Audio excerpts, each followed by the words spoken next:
हाय दोस्तों, स्वागत है आप सभी लोगों का आपके अपने YouTube channel GK with Sunil Singh में। सबसे पहले तो मैं धन्यवाद देना चाहूँगा उन सब लोगों को जो मैंने पुलिस से रिगार्डिंग अपने एक वीडियो डाला था, इन्फॉर्मेशनल वीडियो।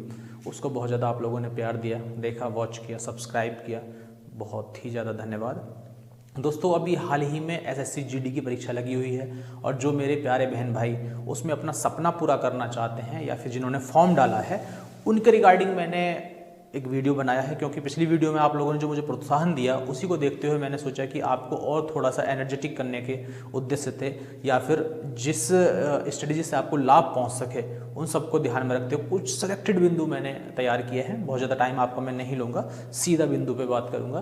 देखिए, फॉर्म भर चुके हैं, उसके लिए मुझे बताने की आवश्यकता नहीं है, लेकिन कितने फॉर्म भरे हैं और एग्ज़ाम की तिथि कब है और उसको कम समय में कैसे हम सॉर्ट आउट कर सकते हैं, इस विषय में ज़रूर बात करेंगे दोस्तों। देखेंगे, पहला मेरा टोटल जो पहला बिंदु है वो है कि टोटल फॉर्म कितना है। देखिए दोस्तों, 2021 में एसएससी जीडी कांस्टेबल की परीक्षा हुई थी और उस समय लगभग 71 लाख अप्रोक्स फॉर्म भरा गया था।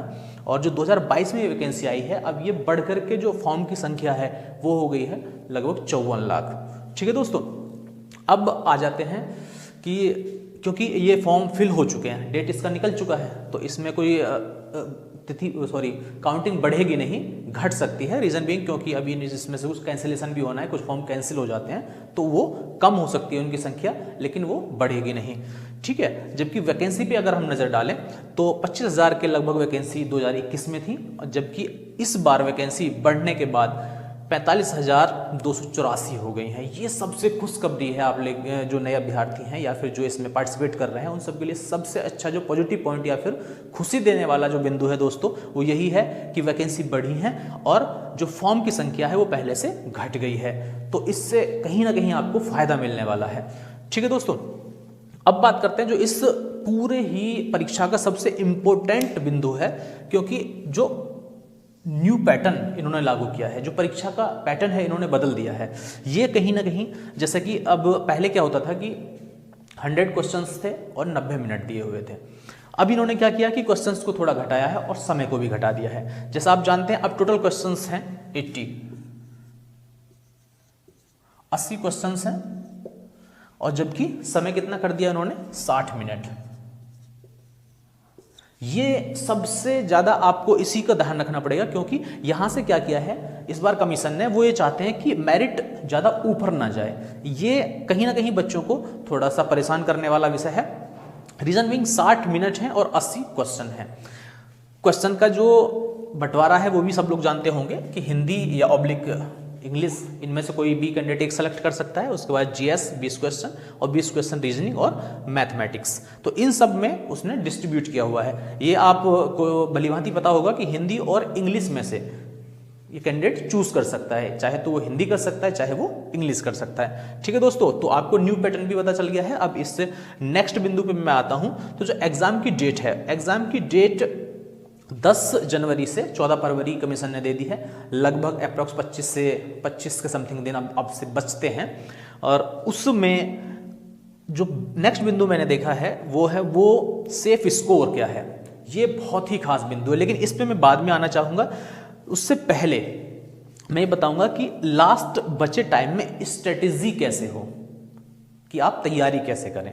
दोस्तों, अगर इस स्ट्रेटेजी वाले बिंदु पे मैं बात करूं तो स्ट्रेटेजी सभी के लिए समान नहीं हो सकती है। रीजन बीइंग, इस परीक्षा में 2 प्रकार के कैंडिडेट पार्टिसिपेट कर रहे होंगे।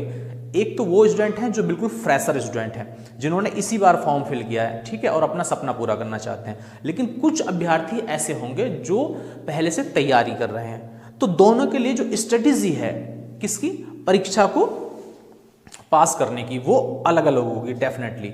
जैसे कि मैं बात करूं, जो अभ्यर्थी पहले से तैयारी में लगा हुआ है तो उसने काफी कंटेंट पढ़ा है, उसको डेफिनेटली मॉक टेस्ट पे जाना चाहिए।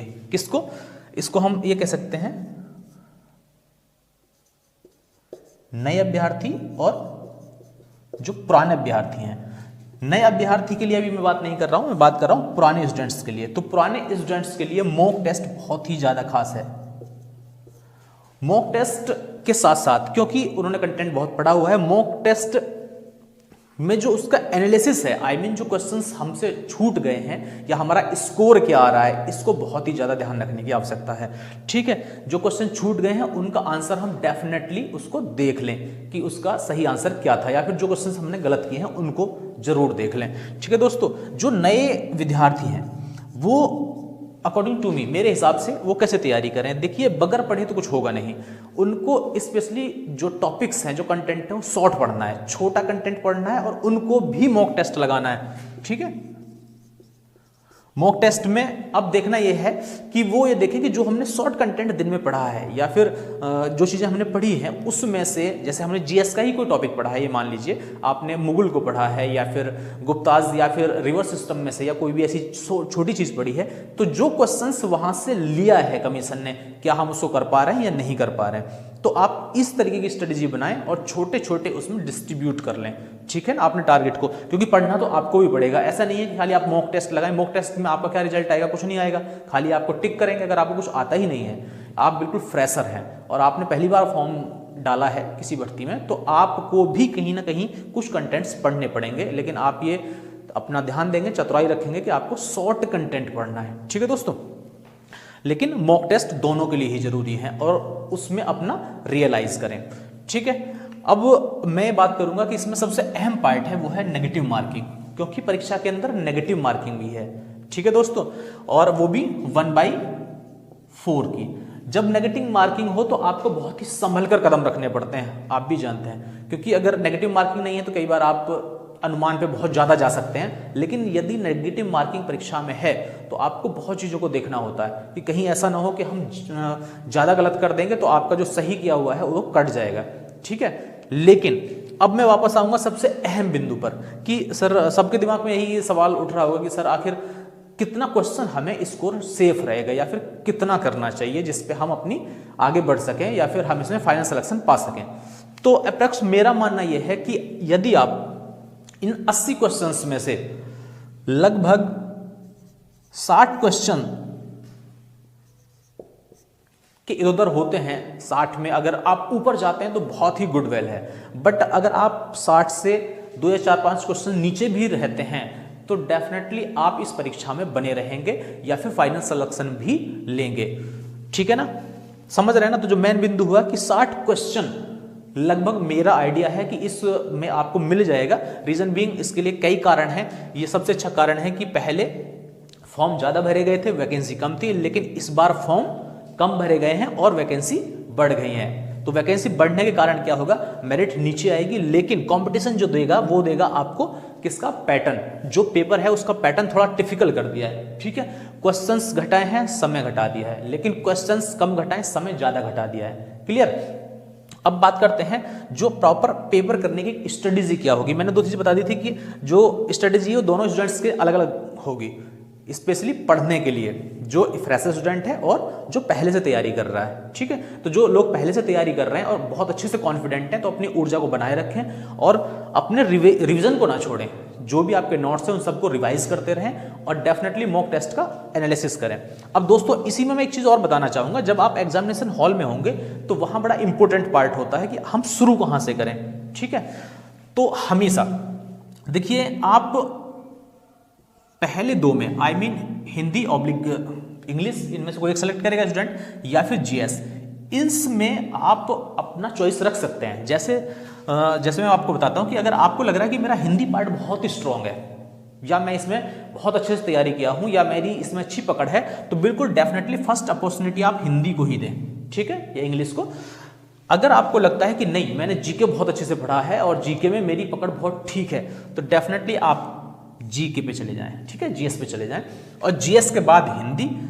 समझ गए ना? इसमें आप चॉइस रख सकते हैं। अगर जीके से शुरू करते हैं तो हिंदी पे आ जाएं, उसके बाद रीजनिंग और मैथ। यदि आप हिंदी से शुरू करते हैं तो जीएस पे आएं, और जीएस के बाद रीजनिंग और लास्ट में मैथ।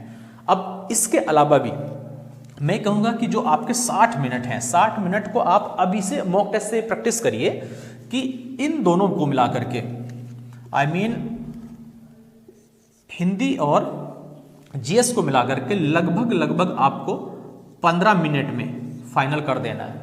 ठीक है, जब आप 15 मिनट में फाइनल